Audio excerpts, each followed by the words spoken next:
Sinampahan na rin ng kasong tax evasion ng Bureau of Internal Revenue ang dalawa pang contractor na umunoy responsable sa ilang ghost flood control project sa Bulacan. Si Rod Lagusad sa detalye. Kasunod pa rin ng paghabol sa mga sangkot sa umano'y maanomalyang flood control projects, naghain ng panibagong tax evasion case ang Bureau of Internal Revenue sa Department of Justice. Naghain ng BIR ng tax evasion case laban sa IM Construction Corporation at Sims Construction Trading dahil sa umano'y ghost flood control project sa Bulacan. Ayon kay BIR Commissioner Charlito Martin Mendoza, aabot sa 13.8 million pesos ang kabuuang tax deficiencies ng dalawa mula sa peking gastos, underreported na kita at peking VAT declarations.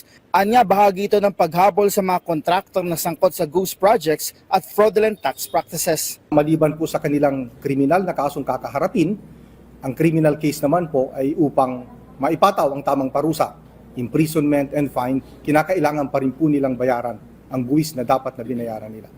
Naharap ang mga ito sa paglabag sa National Internal Revenue Code of 1997, kabilang nga dito ang tax evasion at willful failure to supply correct and accurate information.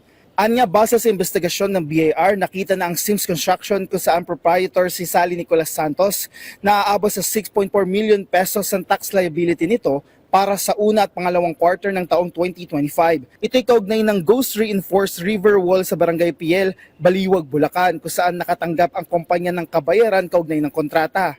Nag-file niya ito ng tax return at nagdeklara ng construction cost pero hindi naman nagawa ang proyekto. Habang sa IM Construction naman ay nasa 7.4 million pesos para sa huling quarter ng 2024. Lumabas sa investigasyon ng BIR na nabayaran ito para sa paggawa ng pumping station at floodgate sa Barangay Santa Rosario, Hagonoy, Bulacan, pero wala namang kahit anong istruktura ang naitayo. Kapareho ng Sims Construction Trading, nagdeklara ito ng construction cost kahit wala namang naitayo. Ayon sa BIR, ito ay ginawa para makaiwas sa pagbayad ng tamang buwis. Iniimbestigahan po natin ang lahat na posibleng involved dito sa mga flood control anomalies na ito, regardless of the personalities involved.